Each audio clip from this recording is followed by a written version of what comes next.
Bom, vamos falar hoje sobre percepção. E eu escolhi essa cena aqui para colocar no início da aula, porque percepção demanda que você tenha mecanismos específicos para saber captar informações, tá? Então, por mais que esteja uma bagunça isso aqui, se eu pedir para vocês identificarem elementos vermelhos, por exemplo, vocês vão focar em alguns dos elementos dessa cena, porque vocês conseguem perceber a coloração vermelha. Tá? Então, percepção e atenção estão muito relacionadas, mas a percepção é a capacidade de captar estímulos, ok? Percepção tem que envolver algum tipo de captação sensorial. Então, a aquisição, a interpretação, a seleção e a organização de informações depende de você conseguir captar essas informações, certo? Então, os receptores visuais, os receptores auditivos, os receptores olfativos, receptores táteis, né, ou de dor, receptores nos corpos dos animais, que vão variar de acordo com a espécie, de acordo com as características ambientais em que algumas espécies evoluíram, é que percebem, você perceber, o indivíduo perceber o que está acontecendo no meio. Ok? E aí essa informação sensorial ela vai ser transduzida em sinal elétrico e vai ser levada para a área específica de processamento cerebral, que tem a capacidade de interpretação inicial, então interpretação primária daquela informação, seguindo, não necessariamente, mas muitas das vezes sim, seguindo para uma área de processamento, que é uma área secundária, em que se envolve, então, agora não só a informação primária de tipo de percepção, mas essa informação pode ser relacionada com outras informações que você já tem ou com um somatório de informações que estão sendo percebidas naquele momento, tá? O processo de observação seletiva, em que atuam alguns fatores, vão fazer a gente ter a atenção. Então, a gente deixa de perceber algumas dos elementos ambientais, porque a gente está focando em um determinado. Não é que esses outros elementos deixam de existir, mas eles estão agora desfocados da nossa atenção, ok? Por exemplo, a dor. Então, você está numa situação de alto estresse, né, em atividade física intensa, enfrentando uma situação muito intensa, e você se machuca. Quantas vezes isso já não aconteceu e você só se deu conta do machucado, ou se deu conta que aquilo estava doendo um tempo depois, né? Então, o que acontece aí? Você dá atenção para aquela sinalização um pouco depois da sua atenção específica dada para um outro sinal, embora a percepção esteja acontecendo, só que bloqueada em algum nível do sistema nervoso, tá? Então, a percepção, ela depende de estruturas e de processos. Ok? A percepção ela pode ser visual, auditiva, olfativa. Então eu coloquei aqui uma lista dos tipos de percepção que nós temos, né? E que vários animais compartilham com a gente, e outras que a gente não tem, por exemplo, percepção magnética, percepção elétrica, mas que existem animais que têm esse sentido especializado, né? Que demanda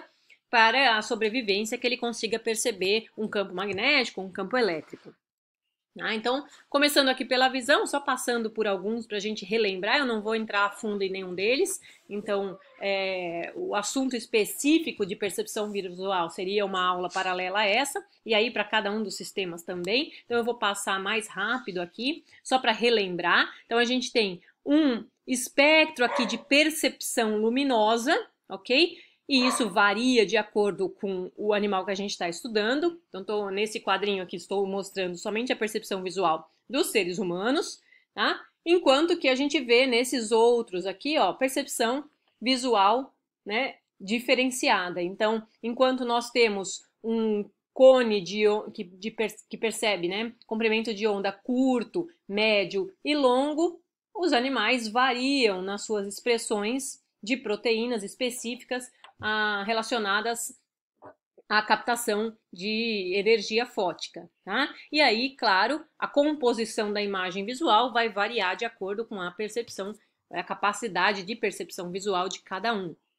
Percepção auditiva, mesma coisa, existe uma variação enorme e isso está muito relacionado com o ambiente que o animal evoluiu. Tá? Percepção tátil também, então a gente tem um córtex especializado na percepção tátil, né, córtex somestésico, e aí para cada organismo há variações na distribuição de receptores sensoriais que vão caracterizar uma melhor percepção de um tipo de sinal do que de outro, né? Por exemplo, a leitura em braille que os seres humanos conseguem fazer é derivada da quantidade de receptor sensorial mecânico que a gente tem nas pontas dos dedos, certo? Mas esses outros organismos mostrados nessa imagem têm uma distribuição desses receptores sensoriais não nas pontas dos dedos, mas na região da face, das vibriças, do nariz, né? Até chegando a essa topeira de nariz de estrela, que tem uma quantidade enorme aí numa variação da região nasal que funciona como se fossem dedos, ok? A percepção olfativa também varia bastante, e aí o córtex olfativo, ou melhor, o bulbo olfativo, olfatório, é a principal entrada, né, da informação olfativa e é distribuído para o cérebro depois. Então tá aqui o bulbo olfatório dos seres humanos, diretamente conectado com o epitélio nasal.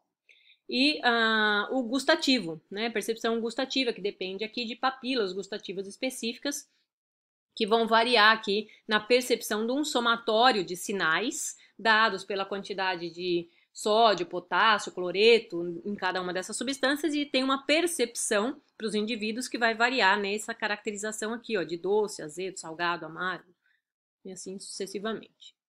Percepção térmica também varia, então existem receptores térmicos variados, ok? Que vão, em alguns termos, se mandar sinais, né, de temperatura, e se o sinal for excessivamente alto ou excessivamente baixo, ele pode mandar sinais de percepção dolorosa, ok? Então, uma queimadura deixa de estimular, por exemplo, os sinais de temperatura alta e agora ele é percebido como dor. Percepção elétrica, então também receptores específicos para percepção elétrica, para modificação no campo elétrico.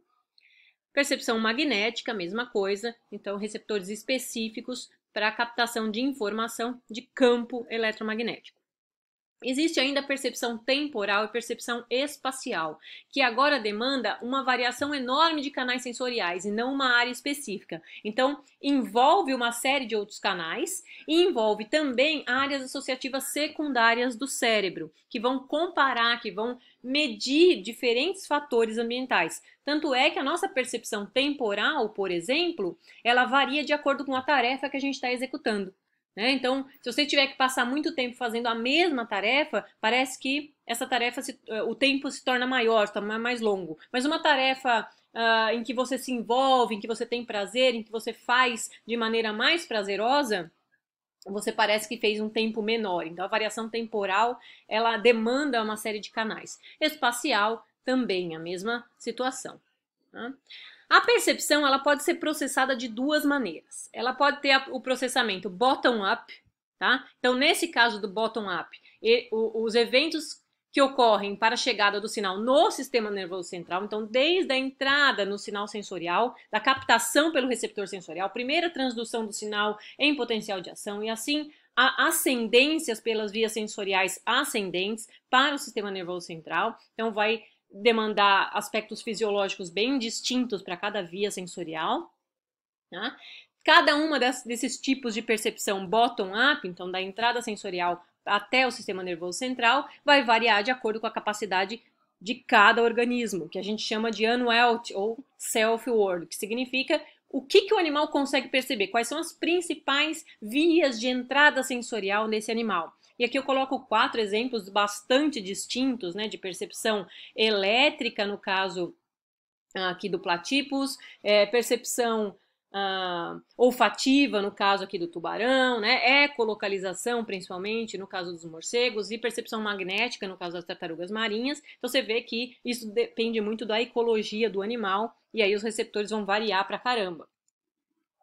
E aí tem um exemplo bem legal aqui de percepção sensorial. Então imagina que você vai correr todo dia na praia, num determinado horário, e é um horário que a iluminação já não está tão boa para você ter uma boa entrada de informação sensorial via visual, né, que é a nossa principal forma de percepção. E aí, correndo na praia, você vê uma sombra, alguma coisa fora que não estava no teu campo visual antes, né? Você percebe uma sombra. Quando você vai se aproximando, você dá conta que aquilo é um guarda-chuva, ok? E aí você lembra que no dia anterior, quando você correu nesse mesmo horário, quando você estava indo embora, você viu que esse guarda-chuva estava jogado perto de um barzinho na beira da praia. E agora ele está numa outra localização, você faz essa relação, ele estava lá e agora está aqui. Okay?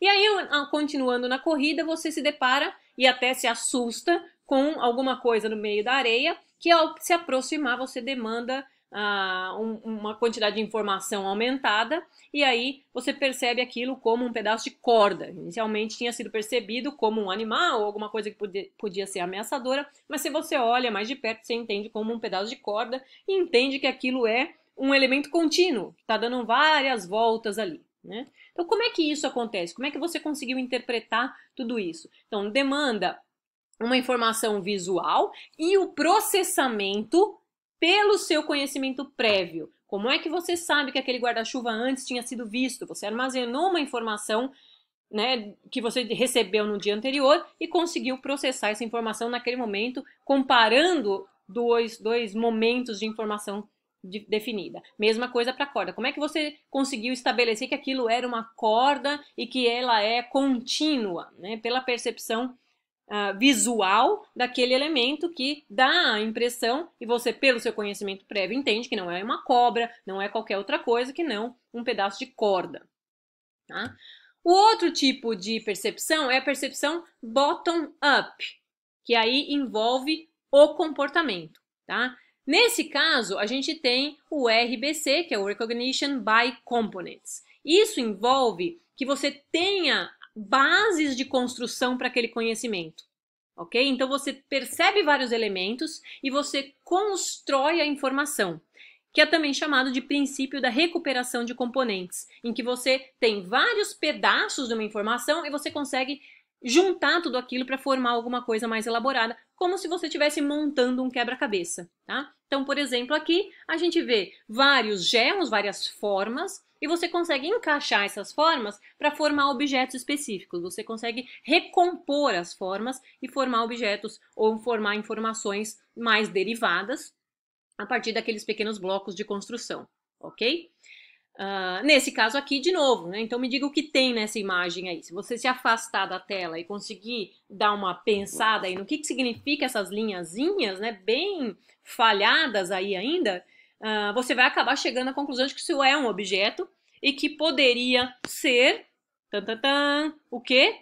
Uma lanterna. Tá? Então você faz a construção dessa imagem e consegue sugerir alguma informação para uma coisa extremamente falhada a partir do processamento bottom-up, ou seja, você já viu uma lanterna, você já processou essa informação, você só está juntando agora componentes que vão reformar aquela informação no seu sistema nervoso. Ok? Então a percepção ela depende de informações adicionais, conhecimento, experiência, para que você consiga processar aqueles elementos. Tá? Então é o que a gente chama de múltiplas personalidades de um borrão. Olha lá, um borrão, esse blob aí na letra A, e aí no B, esse borrão, exatamente esse borrão, vai ser interpretado como o que ali? Tem uma pessoa atrás de um outro borrão, né? E ele está segurando, ele está pegando alguma coisa. O que será que é esse borrão nessa imagem? O mesmo borrão está na imagem C e na imagem D. Como que você interpreta esse borrão em cada uma das imagens? Né? E aí, então, vai depender de um adicional de informação que está por trás e um processamento que você vai fazer específico para aquele borrão naquela situação. Tá? Então, percepção vai ser determinada por informações bottom-up de receptores, informações adicionais e contexto no qual aquela imagem está inserida e o conhecimento e expectativas do receptor.